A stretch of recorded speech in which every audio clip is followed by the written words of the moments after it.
nós vamos ver o que é software livre ou open source, algumas aplicações no setor público e em organizações sociais e também quais são os benefícios e principais desafios para implementar software livre no setor público. Então vamos começar pela definição. O que é open source?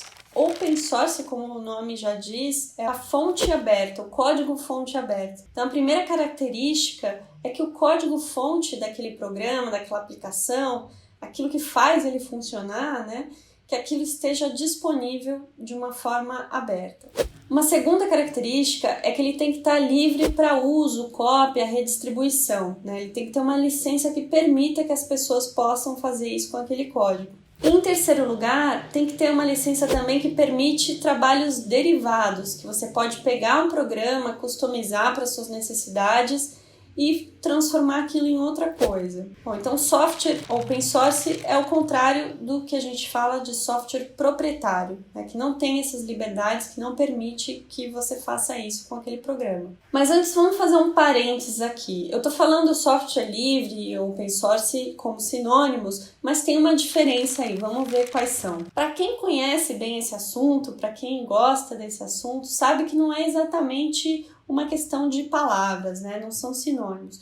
A gente pode até ter as mesmas definições, aquelas 3 características para software livre e open source, mas em geral, quando a gente está falando de software livre, e aí tem uma sigla que é o FLOSS, Free, Libre e Open Source Software, a gente está falando mais de um movimento social até, de uma filosofia.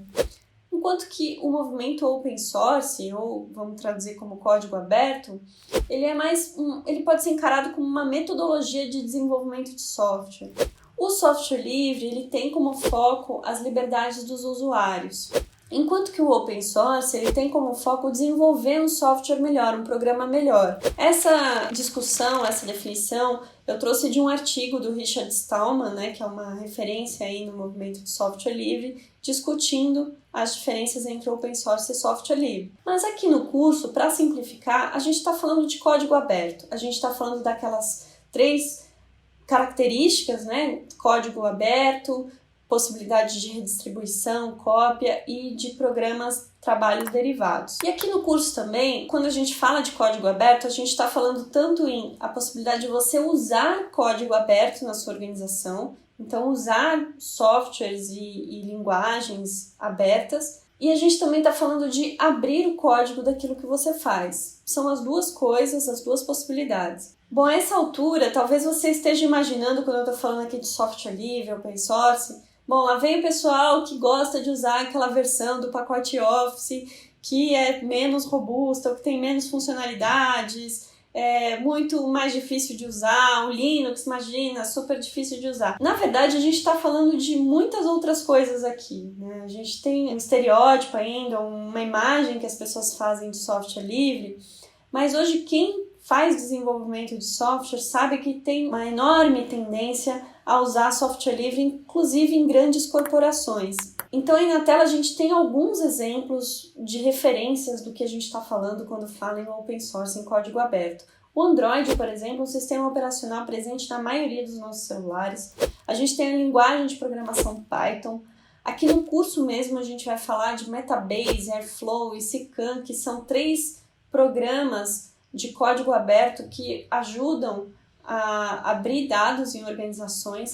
A gente tem o WordPress, que é uma plataforma de publicar sites muito popular. O GitHub, que é uma plataforma de publicar os códigos, a gente também vai ver mais sobre ele aqui. E ali no cantinho da tela a gente tem uma foto muito curiosa, que é o presidente da Microsoft, que é uma das corporações que tem adotado nos últimos anos de uma forma bem intensa a filosofia open source dentro da sua organização, ali fazendo uma exposição sobre como a Microsoft tem adotado o Linux na organização, A Microsoft ama Linux ali na foto. E eu poderia dar muitos exemplos, eu poderia inundar a sua tela, como você está vendo aí, de muitas outras referências. Quem trabalha com dados, quem trabalha com desenvolvimento de software, tem à sua disposição uma série de pacotes de programas em código aberto. E hoje é a maior parte das ferramentas que existem à disposição, as mais robustas, as mais utilizadas e populares em muitas áreas são código aberto. Então, hoje em dia, na verdade, é muito mais fácil a gente perguntar por que você não usa código aberto. E por que o setor público ainda não usa majoritariamente código aberto?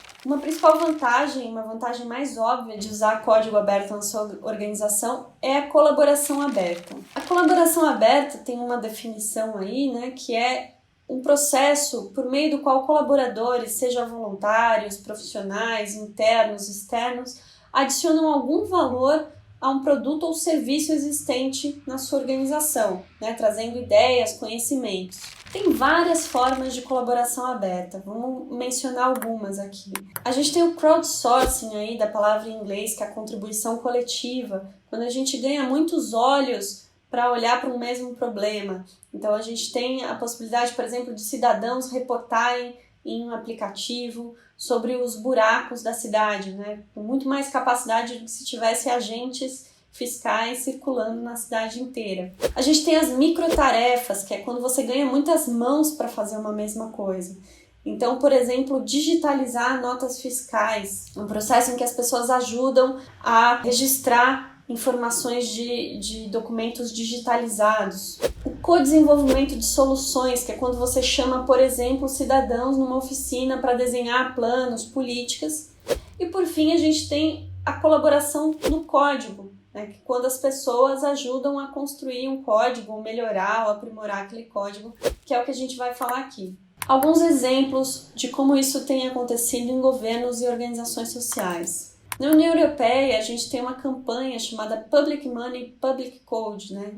Dinheiro público, código público, que é abrir e compartilhar os softwares desenvolvidos com recursos públicos pelos países. É uma campanha que tem uma grande adesão e que pressiona os governos a adotarem essas medidas, inclusive com as suas legislações.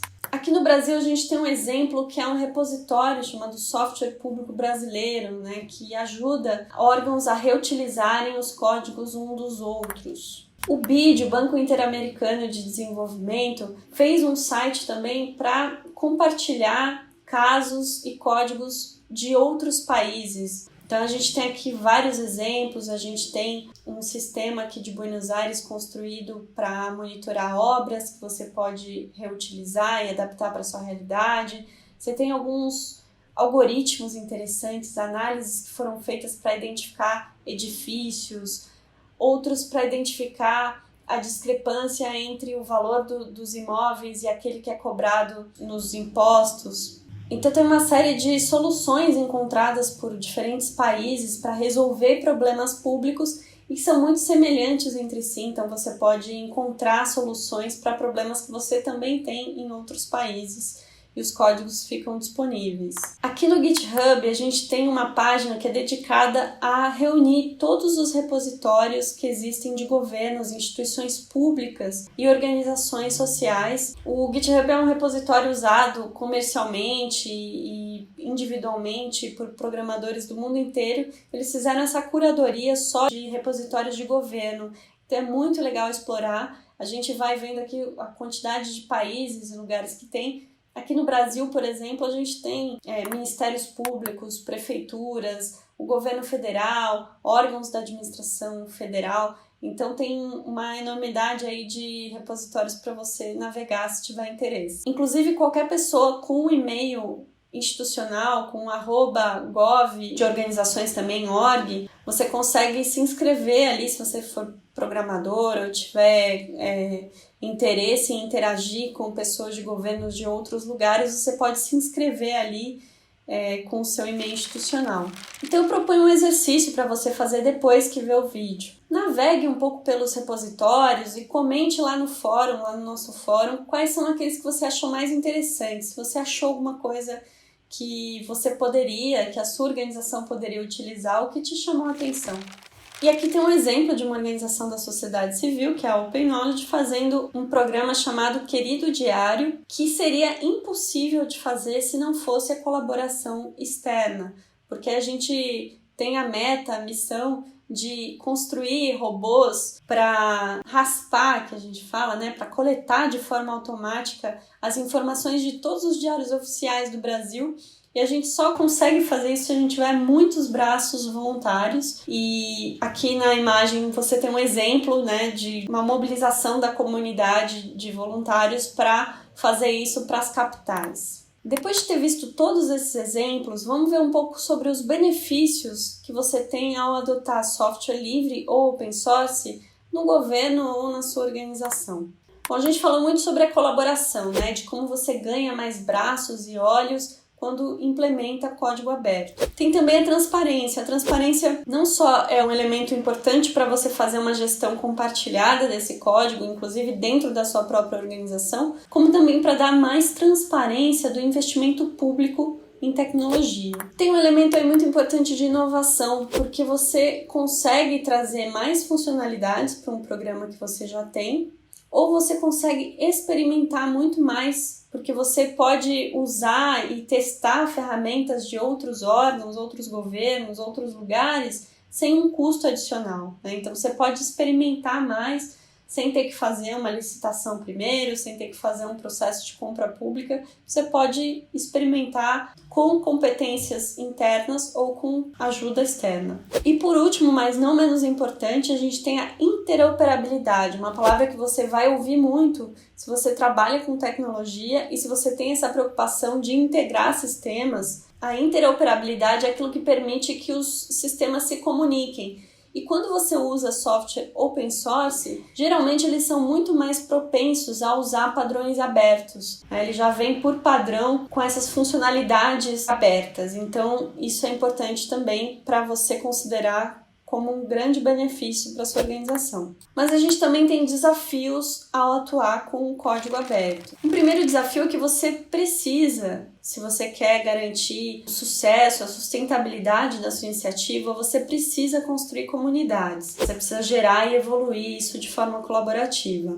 E você muitas vezes não tem capacidades internas para fazer a manutenção e evolução. Bom, isso é muitas vezes colocado como um obstáculo, né? Mas é também um argumento para você adotar o software livre, né? Porque quando você abre o código, você tem mais possibilidades de, inclusive, a sua equipe aprender mais com colaboradores externos. Mas também tem o seguinte, se você vai fazer uma contratação de um desenvolvimento novo de software, uma contratação externa, você também pode colocar no seu contrato, como requisito da sua aquisição, que a empresa trabalhe com o código aberto ou que ela disponibilize aquele código em um repositório público. Então você também pode colocar isso como uma condição da sua aquisição.